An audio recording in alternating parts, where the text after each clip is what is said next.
Sterling Community Radio, we are back. This is Sterling Talks. Wilson here with Seam Junkies, segment 2. If you just tune it in, make sure you go back and find us on the social medias as well. Facebook, Sterling Talks Radio on Instagram as well. So glad to be here. We are in the back of the Calpa store here in Sterling, talking with John from Seam Junkies. I am a fan, just in all fairness. I am a customer, but that's way before I started doing anything here at the radio station. So it's all fair, it's all out in the open and all that stuff. We were just chatting about music and the brand, and I am a fan here. And if you get a chance to come into the shop, come in. You can see all the old sewing machines out here in front, and also a couple rolls of fabric here. This is one thing, though, that I think really sets you apart from maybe some other people that might be doing close to this. I don't think there's anybody around here that's doing that. You only buy certain amounts of fabric, and once that's that, then that's it, right? Tell me about that. What you thinking there? Yeah, I tend to try and buy dead stock fabric, which is basically end of rolls from other businesses, and basically spend a lot of my time at night searching the internet for fabric. Don't always find what I want, but and I also at the moment need to buy fabric from the UK because it's too expensive to import anything at the moment. So basically, once the fabric's done, I don't do that colour anymore. Might eventually go back, make the same jacket, different colour, but if there's a green jacket you like at the moment, it'll only be available until the end of the roll.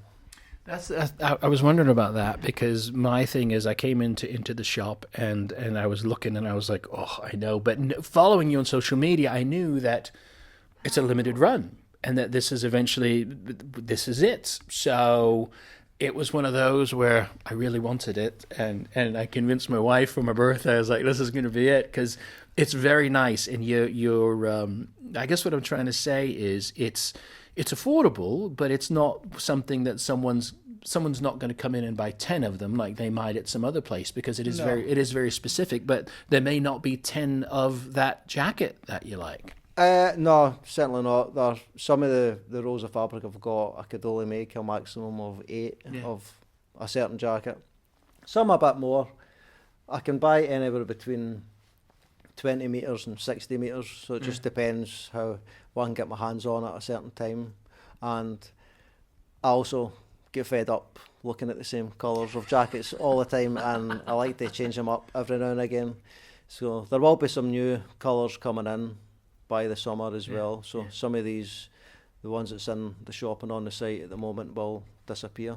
We hear so much these days about shopping local and shopping small, and this kind of is the ultimate way of doing that, because not only are you a small business, but you've also got, very cool small runs of things as well. So if I guess what I'm trying to say is, if you listen to this and if you see something you like, don't wait, because it'll be gone. And once it's gone, that's it. Definitely. Once they're gone, unfortunately. Well, no, it's good, because it kind of adds a little bit, I think, to the brand, where somebody, I'll just put it this way, somebody probably is not going to have similar to your jacket. They're not going to have your exact jacket. They may have a little bit of a different cut or a little bit of a different colour. They're not going to have yours, right? Yeah, even like, if you come in and look at a jacket, because I'm making them all myself, not every jacket is slightly different, because I'm not a machine, rather they're not made in a factory getting pumped out hundreds at a time. So there will be slight differences in every jacket. If you're just looking at it, it might look 99% the same, but there will be the odd wee change. And if I feel like it, sometimes I'll add an extra wee hidden pocket in somewhere, just for. So somebody might be listening to this and they're looking at your social media right now, and they might be like, "Oh wow, this is really great. I really like this," but they may not think they can pull it off, or they might think it's a little bit too cool for them. What would you say to someone who's like, "Oh, I really like this, but I don't think I could pull it off"?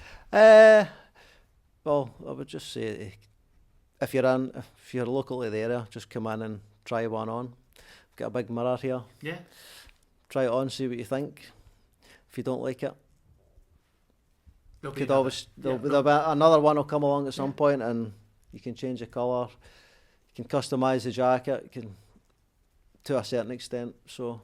Well, and sitting here talking about the jackets, we've got some with the varying degrees of fabric here. There are, if you want to, I want to make sure we mention, if you go on now, you're going to see, some wintry things and some things that'll be good for the cold.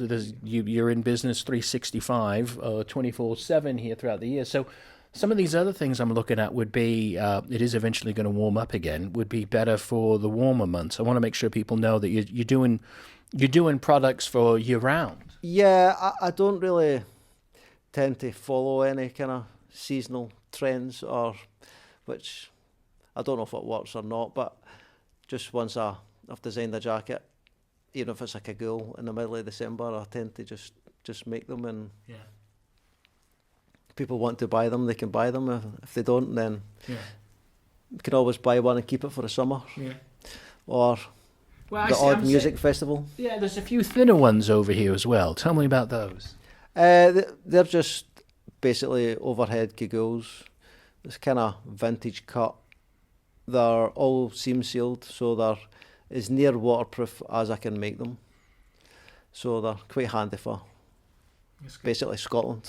Yeah. No, it all works. It's all good. Where can people find out more about you? I know you got a website and your socials. I want to make sure you get those out there. Yeah, so the website is seamjunkies.com, and I am at seamjunkies on all social media platforms. If there was someone that suddenly showed up on social media wearing one of your jackets, someone that would blow your mind, you'd never imagine in a million years, but it would mean a lot to you. Yeah. Who would that person be? That's quite a difficult question.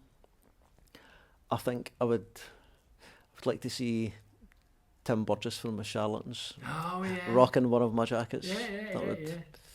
That would be cool. Yeah. That would be cool. I think he could pull it off quite well. Yeah, all right. Well, there you go. A little Charlatans coming up here for us. This is Sterling Community Radio. Sterling Talks is the show. John, I'm a fan. Thanks so much for chatting with you. I told you it'd be easy. You were all nervous, weren't you? This is fine. Just a wee bit, yeah. No, this is fine. Anybody you want to say hi to before we go? I'll just say hi to everybody at Calpa. Yeah. And Lisa, my wife, and all the children. Good. Always say hi to the wife. Hi to my wife as well. Great stuff. Listen, we're going to have it linked up on our pages as well. I am a fan. Definitely check it out. Seam Junkies, engineered in Scotland, handcrafted outerwear. This is Sterling Community Radio. My name's Wilson. This is Sterling Talks. Stay tuned.